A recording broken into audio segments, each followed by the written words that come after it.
Samedi, le 18 septembre dernier, Télévague est allé à la rencontre de Cathy Bailey de la Compagnie des Histoires du Monde, qui nous présentait la pièce de théâtre L'Étranger, avec Cathy Bailey, Louis Courchaine et Raphaël Fugueras Saint-Onge, et plusieurs autres collaborateurs.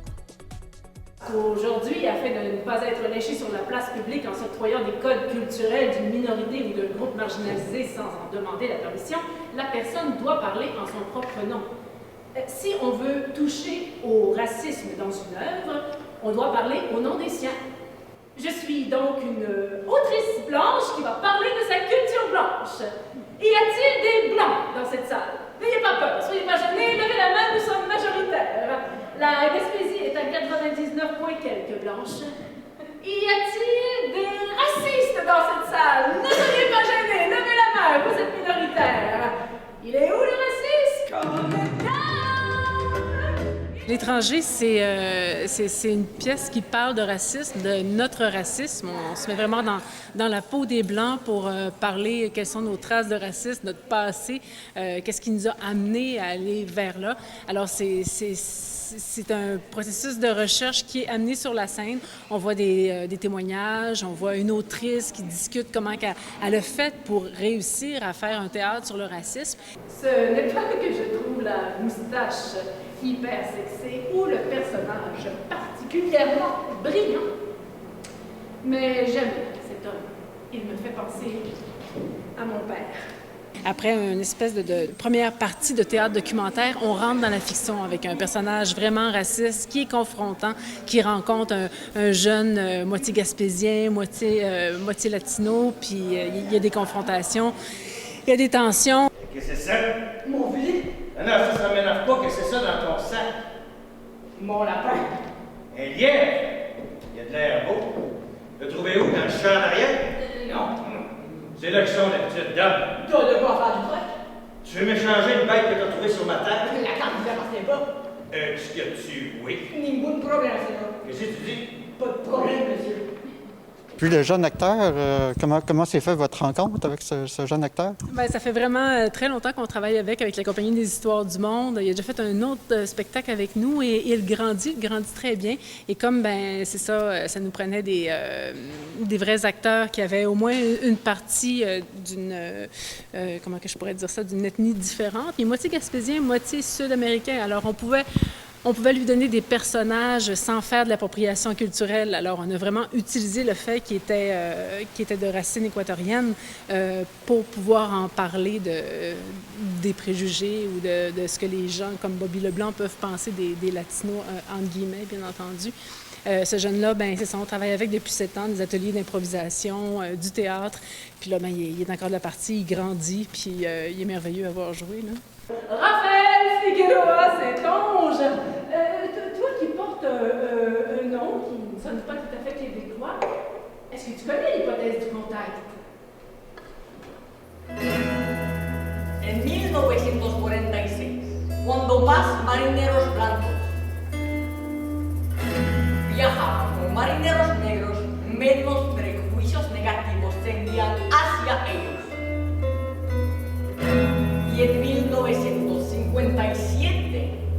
Et à la fin du spectacle, on essaie d'intervenir avec le spectateur aussi pour trouver des solutions pour bouger ce protagoniste-là qui est très raciste. Alors, c'est un théâtre en 3 temps, théâtre documentaire, théâtre de fiction et théâtre d'intervention pour qu'on en parle, qu'on mette la table avec les gens pour toucher à ce point sensible, sujet sensible en région.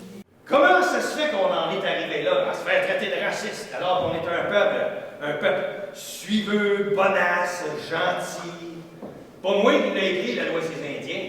Non, mais elle t'a servi en tant que blanc pour étendre ton empire. On n'est pas des doux, Bobby, puis on veut pas être des ignares. Puis le débat, il est là maintenant. On va voir bien de quoi si on passe à côté. C'est pas moi qui va manifester. Non, mais c'est ce que tu fais pourtant en prenant la parole devant tout le monde. Ça prend, hein? C'est toi! Ça fait 2 ans que j'ai commencé à travailler là-dessus. C'est les services d'accueil des nouveaux arrivants de la Gaspésie qui m'ont approché pour faire un théâtre et un cinéma aussi. On a fait parallèlement des capsules vidéo et on a fait aussi ce théâtre-là. Ça a demandé des recherches. La pandémie est embarquée là-dedans aussi. Ça a ralenti un peu le processus parce que moi, j'avais des entrevues à faire avec des nouveaux arrivants à Montréal, à l'extérieur aussi, puis même ici sur le territoire. Là, c'était assez dur de rencontrer les gens. Alors, on est parti un petit peu plus en fiction. Ça fait que là, il y a eu une partie documentaire, pandémie, on a commencé à faire un peu plus fiction. Et bien là, avec l'apprentissage de comment travailler avec cette pandémie-là, bien, on a pu revenir aux travaux et rencontrer des gens sur le terrain, filmer, entre autres, avec Jeannette Martin, des extraits pour qu'elle vienne nous parler directement, pour que, c'est ça, on n'amène pas, on est juste 3 acteurs, mais on est capable d'amener des témoignages sur scène qui viennent nous parler directement. Bobby Leblanc est un redneck fini. Jeannette Martin, cher public, t'es où? Dans l'ombre pour l'instant, Bobby Leblanc est déconnecté. C'est lui l'étranger. C'est sûr que de votre point de vue, ce genre de blanc est à éliminer. J'ai aimé ta participation à une pièce de théâtre. C'était la première fois. Puis ça m'a sorti de ma bulle de confort. Fait que oui, j'ai bien aimé ça. Puis c'est quelque chose que si jamais j'ai l'opportunité de le refaire, oui, je vais le refaire. Mais je pense que je vais être plus à l'aise de les refaire dans le futur. Jeannette Martin est une artiste. Elle m'inspire de ne pas vivre dans le déni. Certainement que le racisme existe. Jeannette Martin m'a raconté qu'à l'école primaire de New Richmond, sa professeure de musique lui tirait sur les nattes. Je voulais plus que ma mère me tresse les cheveux. Honte à ta culture! Sauvage. Rejet orchestré depuis des lunes. La collaboration, bien, ça a commencé avec les capsules qu'on a commencé. Moi, j'ai fait la partie percée. Fait que j'ai aidé Cathy à vraiment essayer de sensibiliser les gens de la culture, bien, que nous, les Mi'kmaq, on est ici, puis on n'est pas les nouveaux arrivants, mais on est quand même là, puis on a beaucoup de préjugés. Fait que moi, j'ai fait la Mi'kmaq de Guescabéguia qui était là pour encadrer Bobby un peu, là, pour être un petit peu plus sympathique. Le personnage de Bobby Leblanc, qu'est-ce qu'il représente exactement? Bien, il représente un peu Monsieur Tout-le-Monde, 55 ans et plus. C'est un peu mon vieux, c'est un peu nos vieux à nous autres qui ont été, qui voyaient pas le racisme parce que ils se rendaient pas compte, ils voyaient pas non plus de personnes immigrantes trop. C'est un monsieur qui est très bon enfant, qui est grande gueule, qui est rigolo, mais trop rigolo. Il dit des bêtises, puis il s'entend pas parler. Puis il sait que maintenant, il devrait plus parler comme ça. Il sent les courants quand même qui se passent. Il faut faire attention maintenant à ce qu'on dit.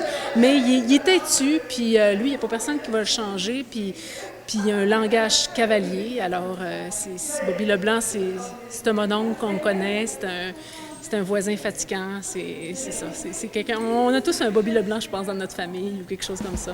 Moi, mon poisson, je vais le faire venir direct dans le poêle, puis s'il en reste, je fais des croquettes. Je reviens de l'Ouest canadien. Vancouver est rendu une ville chinoise. Puis vous autres, les Asiatiques, là, vous travaillez tout le temps. 80 heures semaine. Vous pouvez bien vous ramasser de l'argent puis venir acheter des immeubles au Canada.